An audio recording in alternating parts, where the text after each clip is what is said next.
En Elico 1299, en una pequeña aldea del noroeste de lo que hoy es Turquía, un hombre llamado Osman no podía dormir, no era por el frío ni por el hambre, era porque tenía un sueño que no lo dejaba en paz. So, que de su ombligo crecía un árbol enorme. Los ramas eran tan largas que cubrían continentes. Los hojas eran escudos y los frutos eran coronas. Cuando despertó, su esposa Malhan lo mira los ojos y le dijo, tal vez ese emperador.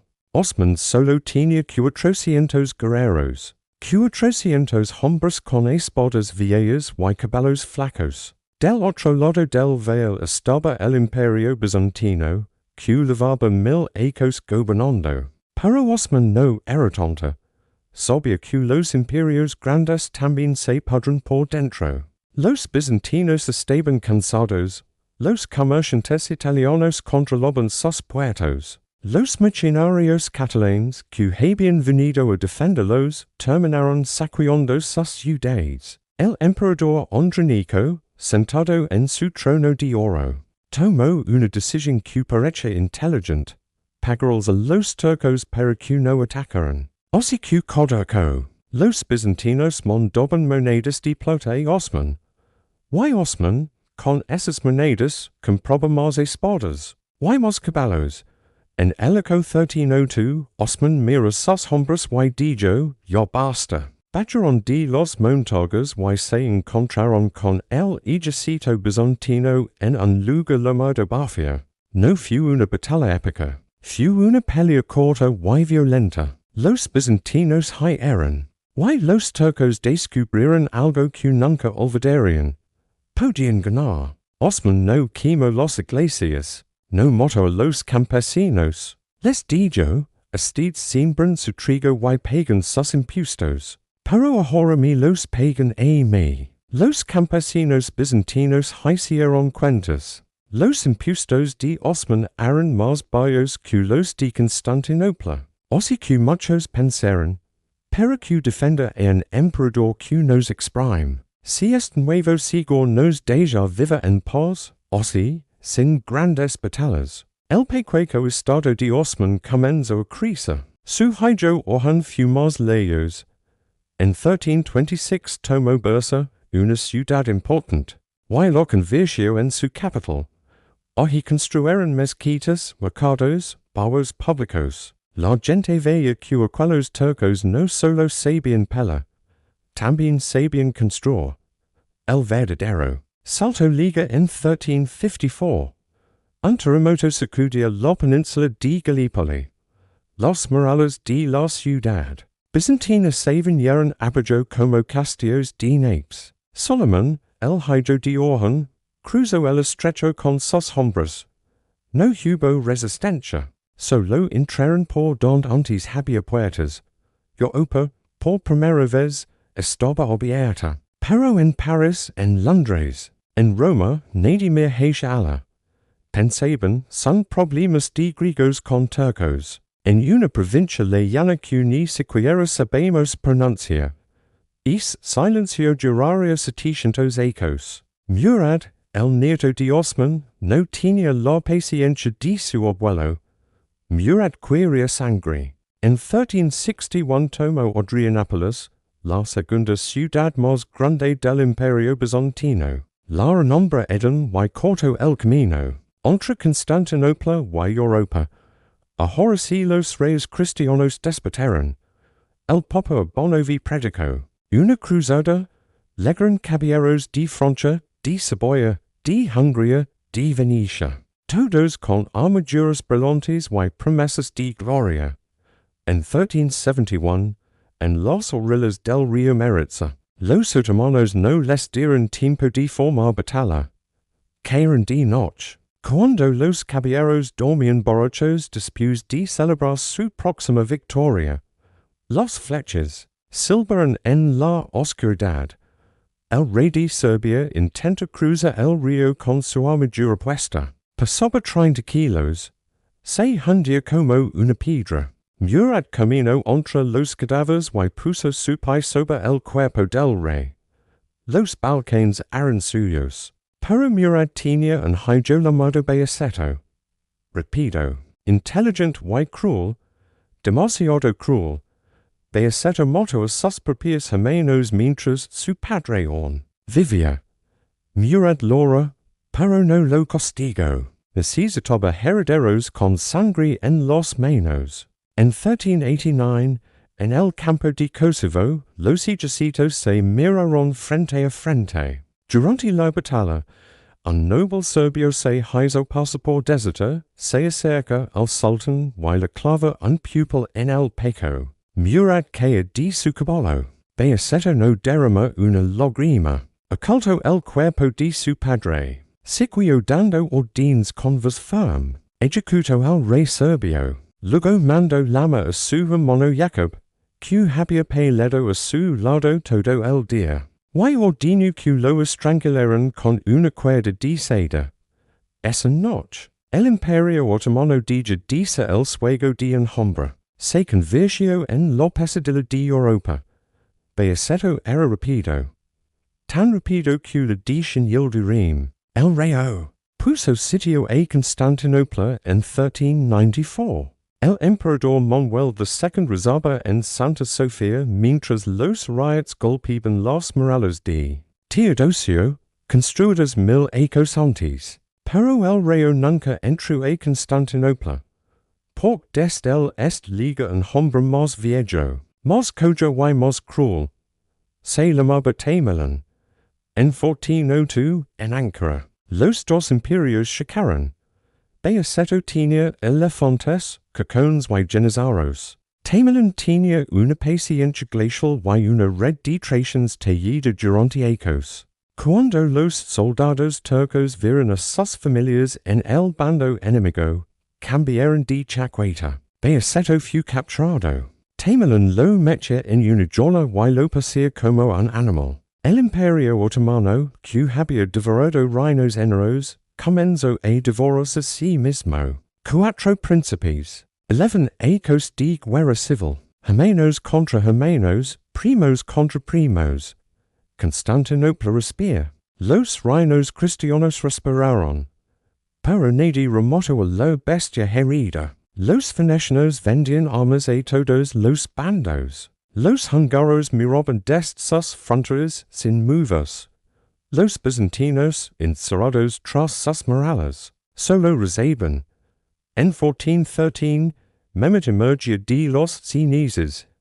Era hijo de Bayaceto, pero no tenía su arrogancia. Había visto caer a su padre enjalado. Había visto a sus tíos desangres por un trono. Reconstruyó el imperio con manos temblorosas. No ataca Constantinopla. Paga tributo al emperador, Esta. Su hijo Murad II también Esta. Pero su nieto Mehmet no Esta. En 1451, Mehmet tenía 19 años. Su primer acto como sultán fue entrar en la habitación donde dormía su hermano recién nacido. Y ordena que lo ahogaran en el barro. Su segundo acto fue construir una fortaleza en el Bósforo, justo enfrente de Constantinopla. El emperador Constantino XI envía un mensajero para que construyas esa fortaleza. Mehmet respondió, para proteger el estrecho. Pero los cacones de la fortaleza no apuntaban al mar, apuntaban a la ciudad. Y el cocón más grande de todos, una bestia de bronce de 8 metros de largo, viajaba desde Eden a Rodo por 60 bueyes. Lo había construido un húngaro llamado Urban, que primero ofreció sus servicios a Constantino. Pero Constantino no tenía dinero para pagarlo. Mehmet sí tenía dinero. El 6 de abril de 1453, Mehmet envía un mensajero a las murallas. Entrega en la ciudad, dijo, Vita Moria, reina ala como mi vasallo. No te dawo. Constantino XI, el último emperador romano, respondió, no estoy aquí para jo, estoy aquí para Moria. Dentro de los murallas había 5,000 defensas. Afuera 80,000 turcos. Los morales de Teodosio habean resistido durante 1800 perses bulgaros, rusos y arabs, pero nunca habean resistido la pólvora. El coquón de urban disparaba balas de 500 kilos. Los piedras milenarias saltaban en pedazos. Cada noche, los griegos salían con sacos de harina y tierra y tapaban los boquetes. Cada día, los turcos abrían huevos huecos. 50 días dura el sitio. La noche del 28 de mayo, memento de la oración final. Todo el campamento otomano se iluminó con velas. Desde los murales parecía que otra ciudad ardía al otro lado. Constantinopla hasta Santa Sofía por última vez, la basílica estaba vacía. No había sacerdotes ni iconos, ni cantos, solo sombras. Comulgo en silencio, como un hombre que se despide de su propia sangre.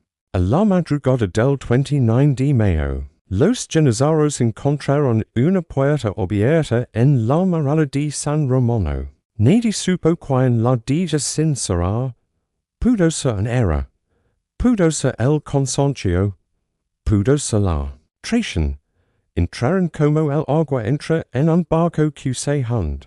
Constantino arrancó su corona y su manto de púrpura y se lanzó contra la maría de espadas. Su cuerpo nunca fue encontrado. Mehmet cabalgó hasta Santa Sofía. Desmontó, tomó un puñado de tierra y se lo echó sobre el turbante en sigil de humildad ante Dios. Luego ordenó que la basílica se convirtiera en mezquita. La segunda Roma había caído. En 1529, Solimán el Magnífico ligó las puertas de Viena. Los cronistas otomanos escribieron: el sultán pondrá su alfombra de oración en la catedral de San Esteban.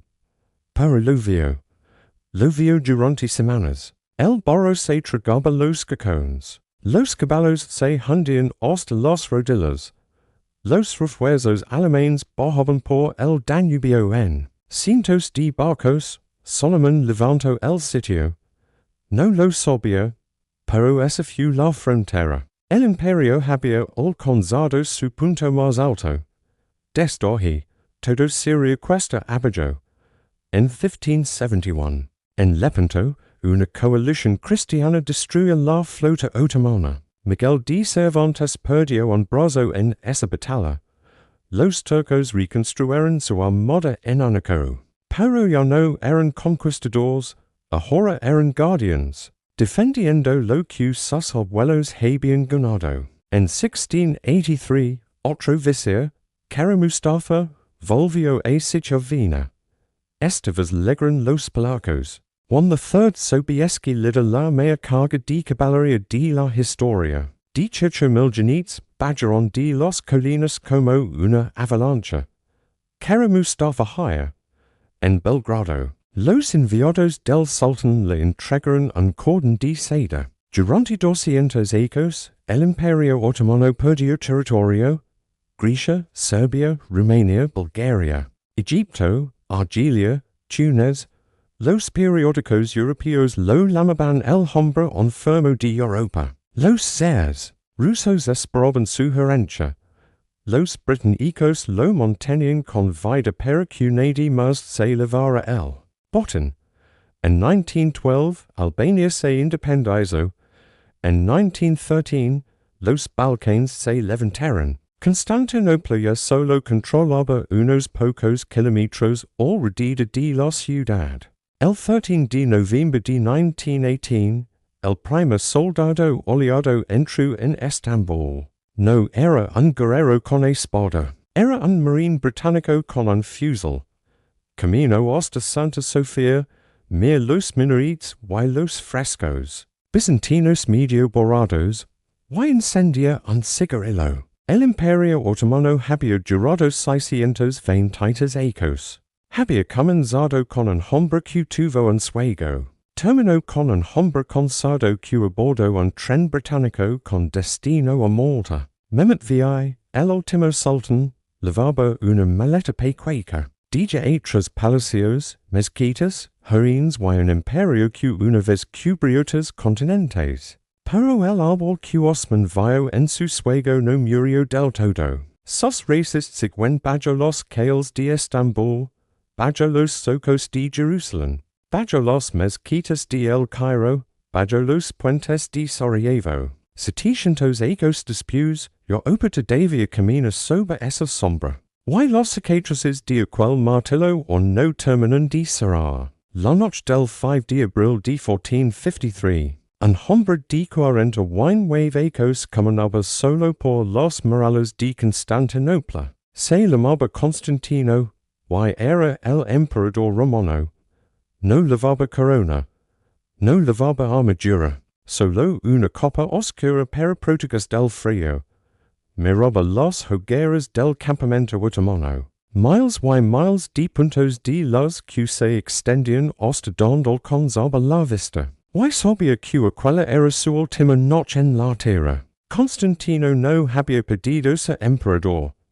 Cuando su hermano Juan murió, nadie más quiso el puesto. Los otros príncipes bizantinos preferían vivir tranquilos en sus palacios de Moria. Lejos de los turcos, lejos del hambre, lejos de una ciudad que ya no era sino la sombra de lo que fue. Pero Constantino aceptó. Cruzó el mar, entró por la puerta de oro y dijo, aquí estoy, ahora. 80,000 turcos esperaban fuera. Dentro, apenas 5,000 hombres podían sostener un arma. Muchos eran venecianos que habían llegado en barco y no pudieron irse. Otros eran genoveses, contratados por dinero que ya no quedaba. Algunos eran monjes que cambiaron los salmos por las espadas. Y unos pocos eran campesinos que nunca habían matado a nadie. Constantino los conoció todos, no por sus nombres, sino por sus rostros. Sabía que el pan escaseaba. Sabía que los flechas se estaban acabando. Sabía que los mercenarios levantes meses sin cobrar. Pero nadie se fue. El de abril. Memotor dino a sus barcos bloquear el estrecho. Una cadena gigante cruzaba el cuerno de oro, sostenida por enormes bloques de madera. Los venecianos juraron que era imposible romperla. Los turcos la miraron durante días, en silencio. Entonces alguien tuvo una idea que parecía una locura. Memotor dino construir un camino de madera engrasado con cebo de oveja, en una sola noche. Sus soldados arrastraron 70 barcos por tierra, redendo la cadena, bajándolos por la colina hasta las aguas interiores del cuerno de oro. Cuando los defensas despertaron, vieron barcos enemigos donde era imposible que hubiera barcos enemigos. Algunos creyeron que era un milagro. Otros entendieron que era el fin. El coquin de urban no dejaba de rugir. Era un monstruo de bronce que necesitaba 60 bueyes para moverse y 15 pairs de manos para cargas. Cada disparo hacía temblar la tierra. Los murales de Teodosio, construidos en el año 108, resistían como podían. Pero cada noche, los defensas salían con sacos de harina, con cestas de tierra, con tablones de madera. Tapaban los boquetes mientras los turcos dormían. Al amanecer, los murales seguían en pie. Así pasaron 51 días. El 23 de mayo, un pequeño barco genovés logró escapar del cerco y regresa. Traía noticias. No vendría ninguna flota desde Venecia. No, el Papa no enviaría caballeros. No, los húngaros no moverían sus ejércitos. Constantino reunió a sus comandantes. Les dijo, siglos, estamos solos. Nadie respondió. Solo se escuchaba el viento entrando por las ventanas rotas. Esa noche, alguien pinta un icono de la Virgen en las puertas de la ciudad. Los turcos lo vieron al amanecer. Memotor dino a sus soldados que lanzaron piedras contra la imagen. Ellos obedecieron, pero algunos miraban al suelo. El 26 de Mayo, una nieve espesa cubrió Constantinopla. Los defensores no Viena 5 metros. Algunos creyeron que era la mano de Dios cubriendo su agonía. Los turcos también tuvieron miedo. Pero el 27 de Mayo, el cielo se despejó. Mehmet monta su tienda roja en la colina frente a la puerta de San Romano. Desde allí podía ver los murales agrietados, los defensores exhaustos, los santos pintados en los muros. Esa tarde envía un último mensajero, entrega la ciudad, dijo, vite y moria. Reina ali como mi, vasallo. Tus hombres vivieron, tus iglesias siguieron en pie. Constantino respondió, desert que entre la ciudad no depende de mí ni de nadie. Todos hemos decidido morir por vuestra fe. El mensajero regresó solo. El 28 de Mayo. Mehmet ordenó la oración. Final. Sus soldados encendieron velas. Todo el campamento brilló como un mar de estrellas. Caídas. Los mules recorrieron las filas prometiendo el paraíso a quien muriera en la batalla. Constantino cabalgó hasta Santa Sofía. La basílica estaba vacía. Hace meses que los sacerdotes ortodoxos y católicos se habían peleado otra vez, y ahora no quedaba nadie. Solo un puñado de viejos que rezaban en silencio. Comulgó, besó los iconos, pedía perdón por sus pecados. Luego solía la noche y cabalgó hacia la muralla. En la madrugada del 29 de Mayo, los turcos atacaron. Primero vinieron los irregulares, los bolcheviques, hombres sin armadura que peleaban por el botín. Arrancaron de Cochun, y lo sabían. Cargaron contra los murales y murieron por miles. Los defensores apenas gastaron flechas. Dejaban caer piedras y así hirviendo. Mehmet los memoria sin pestuar. Luego envió los soldados de Anatolia. Hombres duros, cortados en décadas de guerras fronterizas. Subieron escaleras, treparon por los boquetes, clavaron sus espadas en los grietas de los murales. Los defensores los requisaron una y otra vez. Al amanecer, Mehmet ordenó el tercer asalto. Los janízaros avanzaron en silencio. Eran esclavos.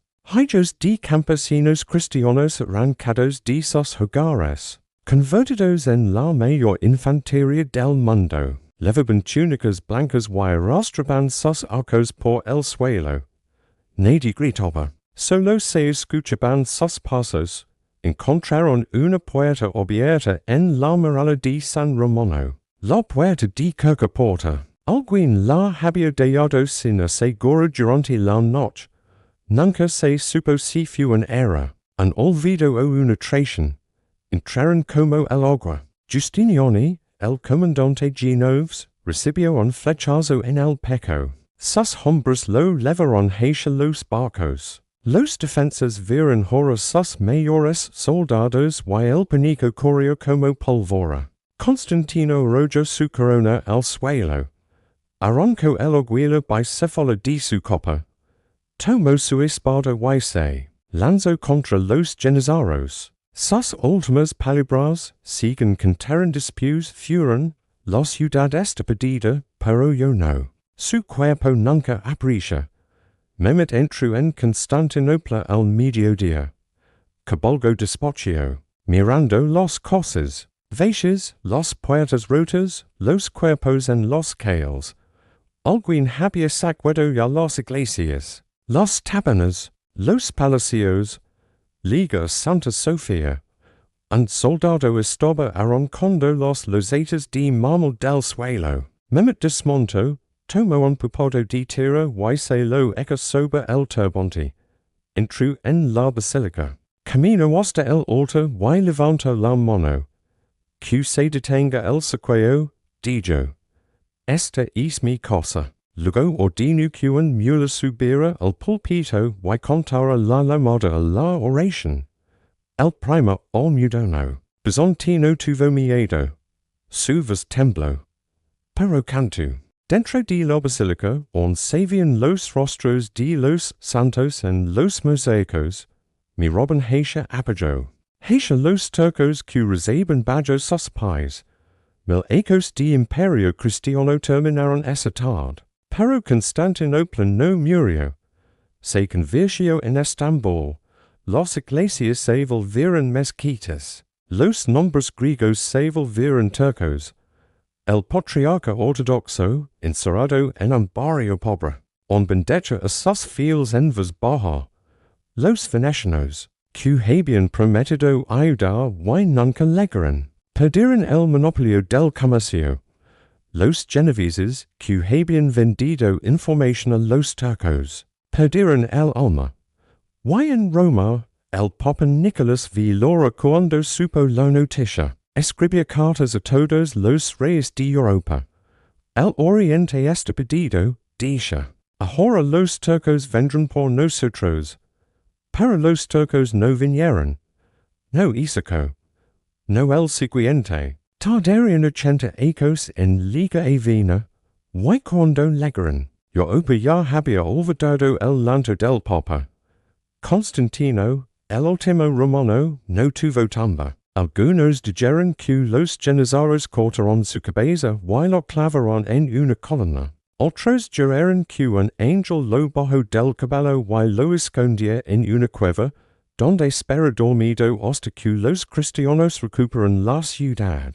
En Grecia, durante siglos, los madres contaban a sus hijos que Constantino no había muerto, que solo esperaba, convertido en mármol, bajo la puerta de oro, que un día despertaría y entraría cabalgando en su ciudad.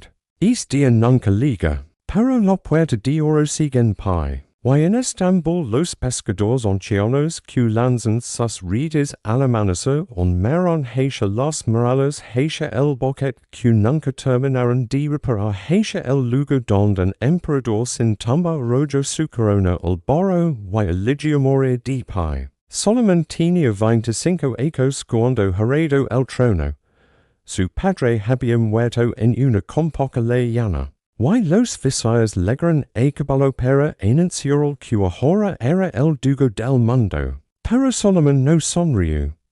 Se levantó de su tienda, caminó hasta el féretro de su padre y se quedó mirando el rostro del hombre que apenas había conocido. Luego ordenó que nadie lo orara.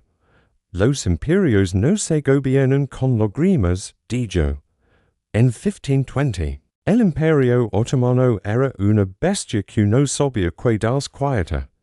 Había tomado Constantinopla, había devorado Siria y Egipto, y sus barcos dominaban el Mediterráneo.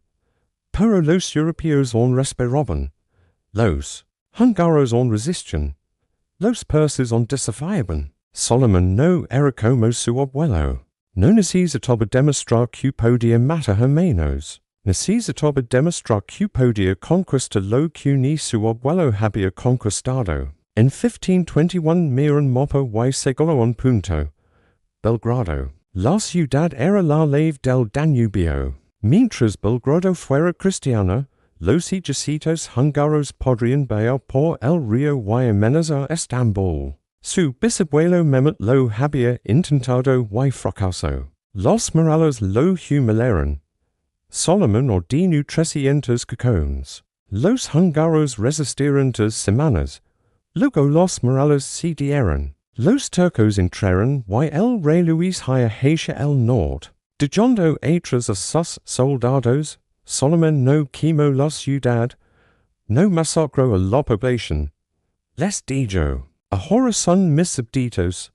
Pagan sus impuestos y vivan en paz. Los campesinos serbios, que llevaban siglos cambiando de amo sin cambiar de destino, se encallaron de hombros y volvieron al trabajo. Pero el rey Luis no se rindió. Desde Budapest yo que recuperaría Belgrado. Escribía cartas al Papa, al emperador alemán, al rey de Polonia. Todos prometieron ayuda. Nadie envía soldados. En 1526, Solimán se cansó de esperar. Solia di Istanbul con sin mil hombres y trescientos cacones. Caminaron durante meses bajo la lluvia, cruzando puentes improvisados, arrastrando la artillería por barrizolas, que se tragaban los ruedas. El 29 de agosto llegaron a un lugar llamado Mohacs. Luis tenía 20 acres. Había reunido 25,000 hombres, la flor de la nobleza húngara. Caballeros con armaduras brillantes que nunca habían perdido una batalla, pero nunca se habían enfrentado a cacones. Los jinetes húngaros cargaron contra el centro turco, con la furia de quien no conoce el miedo. Las balas de hierro atravesaron caballos y jinetes como si fueran de papel. La caballería pesada se hundía en la tierra empapada. En menos de 2 horas, 20,000 húngaros yacían en el campo. Luis intentó huir. Su caballo tropezó en un arroyo. La corriente era baja, pero la armadura pesaba 40 kilos. Se ahogó boca abajo, con el agua sucia entrando por la visera del yelmo. Solimán caminó entre los cadáveres. Encontró el cuerpo del rey flotando entre juncos. Ordenó que lo sacaran del agua y lo envolvieran en una tienda de seda. Era joven, dijo. No merecía morir así. Luego ordenó marcar hacia Budapest. La ciudad abría sus puertas sin pela. Solimán entró, vio el palacio real vacío, las iglesias desiertas. Los mercados saqueados por los propios húngaros antes dijo. Podía quedarse. Podía convertir Budapest en capital de provincia. Como hizo con Belgrado, como hizo con Constantinopla. Pero no quiso. Nevaba. Sus soldados estaban cansados, las líneas de suministro se extendían demasiado. Y al norte, más allá de las llanuras heladas, estaba Viena.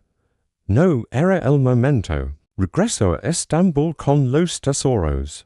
De Budapest, las bibliotecas reales whitas 1,000 niños húngaros que serían entrenados como Janissaros. Tes ecos después en 1529, volvió a salir.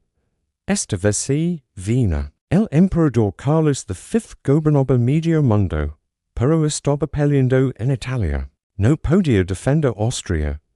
Su hermano Fernando, archiduque sin ejército, esperaba en Viena con 20,000 hombres mal armados y peor pagados. Solimán liga en septiembre. Las lluvias lo habían perseguido durante todo el camino. Los cacones se hundían. Los caballos morían, los soldados desertaban. Pero liga plantó su tienda roja frente a las murallas y ordenó cavar trincheras. Los ingenieros otomanos examinaron las defensas. No eran como las de Constantinopla. Eran más viejas, más bajas, más frágiles. En 2 semanas dijeron la ciudad sería nuestra. Pero llovió durante días. La pólvora se humedecía. Los túneles de los sopadores se inundaron. Los soldados dormían en el barro y disputaban tiritando. Los defensas no se rendían. Salían por las noches. Mataban centinelas, quemaban tiendas, volvían a encerrarse tras las murallas. Pasaron semanas, pasaban. Los janissaros comenzaron a murmurar. No estaban entrenados para sitios largos. Eran soldados de asalto, no de trincheras. El 12 de octubre, Solimán convocó a sus comandantes. Podemos tomar la ciudad, dijo. Pero el invierno liga. Los refuerzos alemanes están cerca. Si nos quedamos, moriremos aquí. Nadie respondió. A la mañana siguiente, ordenó la retirada. Los soldados recogieron las tiendas. Ingresaron los cacones, formaron columnas. Solimán montó su caballo y mir por última vez las murallas de Viena. Volva, dijo. Nunca volvió. Los ecos pasaron. Solimán conquistó Bagdad, conquistó Tabriz, conquistó Yemen. Su armada dominaba el Mediterráneo. Sus jueces dictaban leyes que aún se estudian. Sus poetas escribían versos que aún se recitan. Le llamaban canuni el legislador, también le llamaban el magnifico. Pero vino quedó clavada en su memoria como una espina. En 1566, a los 71 años, Solimán volvió a salir de Compoca. Yo no montaba a caballo, lo transportaban en una litera cubierta, escondiendo su cuerpo enfermo de los soldados. Iba a tomar una ciudad húngara llamada Sigeta. Un pequeño fuerte, nada comprado con Viena. Pero no podía quedarse quieto. El 5 de septiembre, los otomanos rompieron las murallas. Los defensores, 400 hombres al mando de un croata llamados Rinsky, se encerraron en la ciudadela. Solimán no vio la victoria. Esa noche, mientras los janízaros asaltaban las últimas posiciones, el sultán murió en su tienda. Un paro cardíaco, dijeron los médicos. El cansancio, dijeron los visados. Su hijo Selim ordenó el secreto.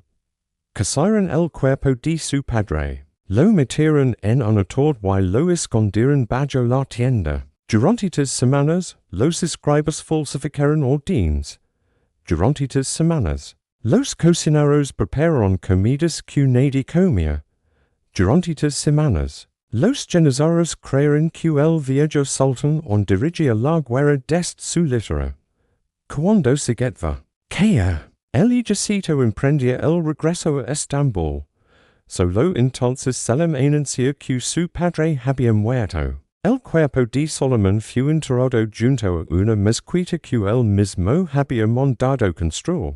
Su tumba es sencilla, casi modesta. No hay oro, no hay mármoles preciosos. Solo una inscripción. Cada imperio construye su propia tumba, dice. La mía es este jardín. Los turcos llamaron aquel siglo el siglo de Solimán. Los europeos lo llamaron el siglo de los turcos. Ambos tenían razón. En 1571, una coalición cristiana destruyó la flota otomana en Lepanto. Los turcos reconstruyeron sus barcos en Anaco. Pero perdieron algo que no se reconstruye, el miedo que inspiraban. Miguel de Cervantes, un soldado español que perdió un brazo en esa batalla, escribía ecos después que Lepanto fue la más memorable y alta ocasión que vieron los siglos pasados. Cervantes no sabía que estaba escribiendo el epitafio del poder otomano en el mar. En 1683, un vice llamado Kara Mustafa decidió que él se tomaría Viena. Reunió el ejército más grande que Europa había visto desde los mongoles. 200,000 hombres. 500 cacones, provisions para Anaco, Liga en julio. Los defensores resistieron. Liga septiembre. Los defensores siguen resistiendo. El 11 de septiembre, Juan III Sobieski, rey de Polonia, abrilla en las colinas con 80,000 jinetes. Kara Mustafa cometió el error de no enviar exploradores. Descubrió a los polacos cuando ya estaban bajando por las laderas. 18,000 jinetes con alas de madera en las espaldas. Alas que silbaban al viento, alas que aterrorizaban a los caballos turcos. La carga duró 3 horas. Cuando caía la noche, el campamento otomano era un cementerio. Kara Mustafa huía a Belgrado. Los enviados del sultán le entregaron un cordón de seda. Era el mismo honor que recibían los visados. Que perdían ejércitos, se ahorcó sin decir palabra. Viena nunca volvió a ser sitiada. El Imperio Otomano comenzó a encorvarse como una fruta olvidada al sol. Los austriacos tomaron Budapest. Los rusos tomaron Azov. Los venecianos tomaron Atenas. En Estambul, los sultanes ya no salían de Compoca. Gobernaban desde habitaciones sin ventanas, rodeados de únicos y concubinas. Mientras los visados vendían cargos y los janízaros se amotinaban por la paga. En 1699, los turcos firmaron un tratado. Por primera vez, reconocieren que habían perdido territorios. Por primera vez, llamaron siglos a los cristianos. El hombre que firmuis tratado. El vice Romi Mehmet, escribía en su diario. Hoy el imperio on vegecia sin ecos. Nadie lo lea entonces. Pero 200 ecos después. Cuando los soldados griegos entraron en Salónica, y los soldados bulgaros entraron en Adrianopolis, y los soldados serbios entraron en Skopje. Los viejos alemanes recordaron los palabras de Romi Mehmet. El imperio no había envejecido. Hoy todos bienvenidos en vuestro canal. Hoy vamos a viajar en el tiempo para explorar una de las transformaciones más fascinantes de la historia, el declive y la reinvención del Imperio Otomano. Como un imperio que dominó los continentes durante siglos comenzó a perder su poder, acompañadme en este recorrido desde finales del siglo XVII hasta principios del XIX. Para entender esta historia, debemos retroceder hasta 1683. Isaco, los ejércitos otomanos estaban a las puertas de Viena, en el corazón de Europa. Su derrota en el segundo sitio de Viena no fue solo una batalla perdida, fue un punto de inflexión. Marcó el fin de la expansión otomana en Europa y el comienzo de un largo y lento retroceso. El Tratado de Karlowitz, firmado en 1699, fue la primera vez que el imperio cedía territorios significativos a una coalición de potencias europeas. La mística de invencibilidad otomana se había roto. El siglo XVIII fue especialmente duro. El imperio se encontró atrapado en una serie de guerras devastadoras, principalmente contra dos rivales emergentes, el imperio austríaco de los Habsburgo y, sobre todo, el creciente imperio ruso bajo como Pedro el Grande y Catalina la Grande. Rusia tenía una ambición clara, acceder a los mares cálidos, y eso significaba controlar el Mar Negro, un lago otomano durante siglos. Las guerras ruso-turcas fueron una constante sangría de recursos, hombres y territorios. La pérdida de Crimea en 1783 fue un golpe psicológico y estratégico inmenso. Por primera vez, una tierra con una población musulmana mayoritaria era arrebatada al control del sultán. Pero los problemas no solo venían del exterior. Dentro del vasto imperio, los gritos comenzaban a mostrarse. La administración central, que alguna vez fue un modelo de eficiencia, se volvió corrupto y pesada. Los gobernadores locales, conocidos como Iron, comenzaron a actuar como siglos feudales, acumulando poder y desafiando la autoridad de Estambul. Recordaban sus propios impuestos, mantenían sus propios ejércitos y, a menudo, ignoraban las órdenes del sultán. Esta descentralización debilitó la capacidad del gobierno para responder a las crisis, y para recordar los ingresos necesarios para financiar el Estado y el ejército. Y hablando del ejército, los janízaros, la élite de la infantería otomana, también se convirtieron en un problema. En sus regiones, fueron una fuerza de combate formidable, la vanguardia del poder otomano. Pero con el tiempo, se transformaron en una casta privilegiada y reaccionaria. Se involucraron en la política, derrocando sultanes que amenazaban sus privilegios y resistiendo a cualquier intento de modernización militar. En lugar de ser los protectores del imperio, a menudo eran un obstáculo para su supervivencia. Aferrados a tácticas y armas obsoletas mientras los ejércitos europeos adoptaban nuevas tecnologías y estrategias. Económicamente, el imperio también se estaba quedando atrás. La revolución industrial que transformaba Europa apenas rozaba las fronteras otomanas. Las antiguas rutas comerciales que habían enriquecido al imperio, como la ruta de la seda, perdieron importancia con el auge de las rutas marítimas controladas por los europeos. Además, las capitulaciones,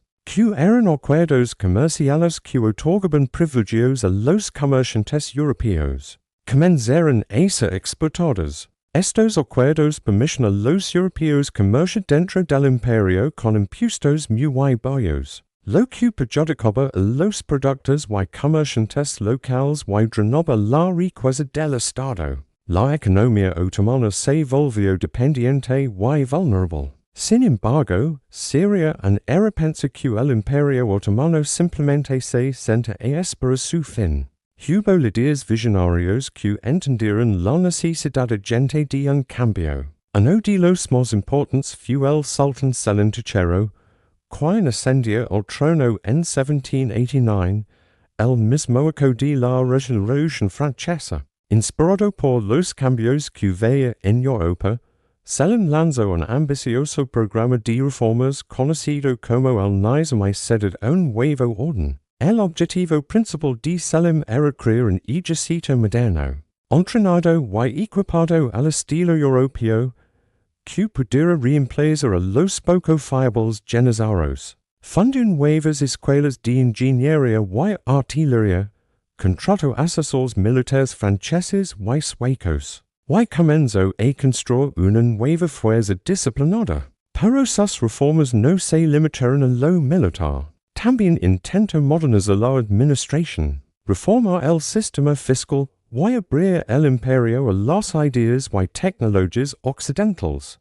Abría embajadas permanentes en los principales capitales europeos como Londres, París y Viena. No solo para la diplomacia, sino también para aprender de sus avances. Para reformar un imperio tan antiguo y complejo era una tarea titánica. Las reformas de Selim encontraron una resistencia feroz. Los janissaries, viendo amenazados sus privilegios, se amotinaron. Los ulemas, la élite religiosa conservadora, declararon que sus innovaciones eran contrarias al Islam. Y los siglos locales no querían ceder su poder a un gobierno central más fuerte. En 1807, una revuelta liderada por los janissaries derrocó a Selim III.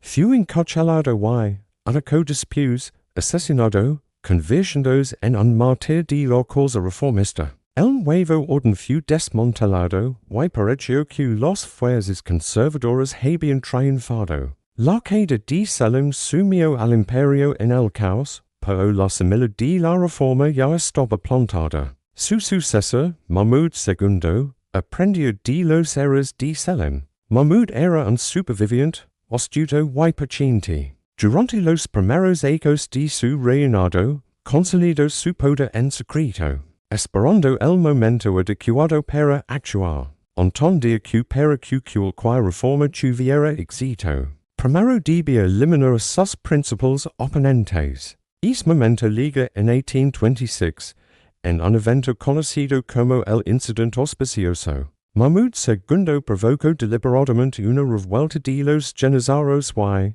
esta vez, estaba preparado. Usando su nueva artillería modernizada, bombardeó sus cuarteles en Estambul, aniquilando a miles de ellos. La masacre fue brutal, pero efectiva.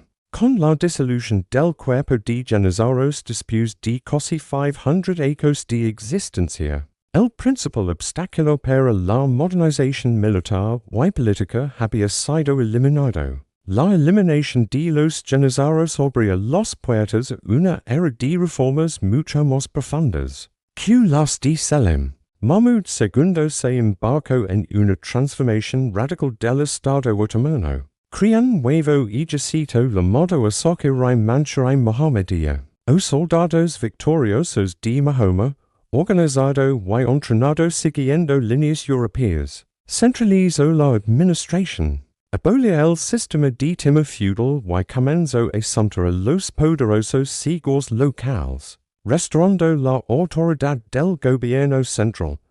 También modernizó la burocracia, creando ministerios al estilo europeo como el de Interior, Exteriores y Finanzas.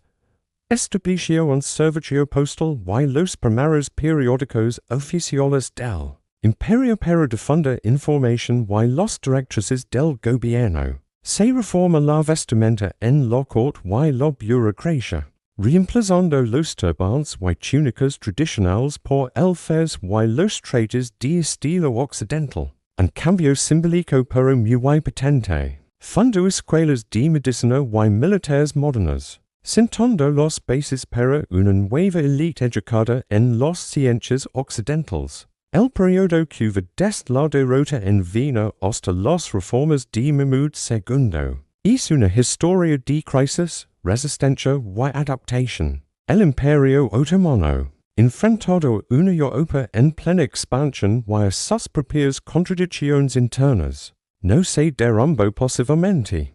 Lucha por sobrevivir, intentando reinventarse para enfrentar los desafíos de un mundo nuevo. Las reformas de Selim III y, sobre todo, de Mahmud II, aunque a menudo brutales y controvertidas, fueron cruciales. No lograron restaurar la antigua gloria del imperio, pero sí evitaron su colapso total y sentaron las bases para el periodo de reformas del Tanzimat. En el siglo XIX, una historia que exploraremos en otro video. Este fue un imperio que, a pesar de ser llamado el hombre enfermo de Europa, demostró una increíble capacidad de resiliencia y transformación. Su historia nos enseña que el declive no siempre es el final, sino que también puede ser el comienzo de algo nuevo. Muchas gracias por acompañarnos en este viaje por la historia otomana. Si les ha gustado el video, no olviden dar a me gusta, suscribirse al canal y activar la campanita para no perderse nuestros próximos episodios. Déjenos sus comentarios, nos encantará leerlos. Hasta la próxima. Pero el imperio ya no era lo que había sido. En 1821, los griegos se levantaron. No era la primera rebelión, pero sería la última. Lord Byron cruzó el mar para cantar sus hazaras. Las flotas británica, francesa y rusa navegaron hacia Navarino para hundar la armada otomana. En 1830, Mahmud reconoció la independencia de Grecia. Fue como amputar un brazo gangrenado. El imperio sobrevivió, pero nunca volvió a ser el mismo. Los súbditos cristianos de los Balcanes miraban hacia Atenas y veían una bandera, que no era la media luna. Los súbditos musulmanes miraban hacia Estambul y veían un trono que temblaba. En 1839, Abdulmecid heredó el trono. Tenía 16 ecos, menos pequeños y una voluntad frágil. Sus ministros le presentaron un documento. Lo llamaron Tanzimat, reordenamiento, dice que todos los súbditos del imperio, musulmanes o cristianos, turcos o árabes, eran iguales ante la ley. Los ulemas protestaron. ¿Iguales? Un infiel igual a un creyente. Donde está la ley de Dios, los nacionalistas también protestaron. ¿Iguales? Un armenio igual a un turco, un griego igual a un otomano. Abdulmecid no supo que responder. Firmó el decreto y se insere en el Palacio de Dolmaboc, un edificio de mármol blanco construido sobre las aguas del Bósforo. Era hermoso, carísimo y completamente inútil. En 1853, el San Nicolás I recibió al embajador británico en San Petersburgo. Tenemos un hombre enfermo. Entre nosotros, dijo el zar, un hombre gravemente enfermo. Sería una gran desgracia si se nos muriera de repente antes de haber arreglado su herencia. El embajador preguntó a quién se refería. El Imperio Otomano, respondió Nicolás. Los europeos rieron. Pero no era una broma. Isacó. Rusia invadía los principados del Danubio. Francia y Gran Bretaña, que no querían que Rusia creciera demasiado, acudieron en ayuda del hombre enfermo. Fue la guerra de Crimea. Los otomanos pelearon junto a ingleses y franceses contra su viejo enemigo ruso. Oficiales británicos entrenaban soldados turcos, generales franceses, planeaban batallas otomanas. Los barcos de su majestad navegaban bajo la media luna, ganaron la guerra. Pero cuando los cacones se calaron, el hombre enfermo seguía enfermo. Había sobrevivido, sí. Pero su deuda con los bancos europeos creció como en chuma. En 1875, el imperio declaró la bancarrota. Los embajadores británico, franceses, alemán y italiano se reunieron en Estambul. No preguntaron que necesitaba el sultán, preguntaron que podían cobrar. Crearon la administración de la ayuda pública otomana. Oficinas en París, Londres, Viena. Recordadores extranjeros que cobraban impuestos en territorio turco. El sultán ya no controlaba sus propias aduanas. El sultán ya no controlaba sus propios puertos. El sultán ya no controlaba su propio dinero. Abdulhamid gobernó desde 1876 hasta 1909. Era un hombre paranoico, inteligente y profundamente triste. Había visto a dos sultanes depuestos, a uno suicidado, a otro encerrado en una jaula de seda, no confiaba en nadie. Redujo su guardia personal a soldados sordomudos, para que no pudieran escacar sus secretos ni venderlos al mayor posta. Construyó un palacio amurallado en yildiz, con ventanas que solo miraban hacia el jardín interior. Los europeos lo llamaban el sultán rojo por los masacres de armenios. Sus súbditos lo llamaban el sultán del veneno. En 1908, un grupo de oficiales juveniles, educados en academias francesas, vestidos con uniformes prusianos, alzaron sus fusiles en Salónica, exigían la constitución, exigían el parlamento, exigían que el imperio entrara en el siglo XX. Abdulhamid cedía. Restauró la constitución que él mismo había suspendido 30 años antes. Los periódicos celebraron. Los caels bailaron. Anarco después. Los mismos oficiales entraron en Estambul y departieron al sultán. Lo metieron en un tren con destino a Salónica. Abdulhamid, que nunca había salido de su palacio en 30 años, mira por la ventanilla los campos que se alejaban. No dijo nada. El viaje duró 3 días. Nadie lo esperaba en la estación. En 1918, la flota británica entró en Estambul. El sultán Mehmed VI miró desde su ventana a los soldados enemigos pasando por su jardín. No dijo nada. 3 años después, Mustafa Kemal derrotó a los griegos en Sakarya. La Asamblea Nacional lo nombró mariscal. El 1 de noviembre de 1922, 623 años de gobierno otomano terminaron con un voto. Mehmed VI haya en un barco británico con una maleta pequeña.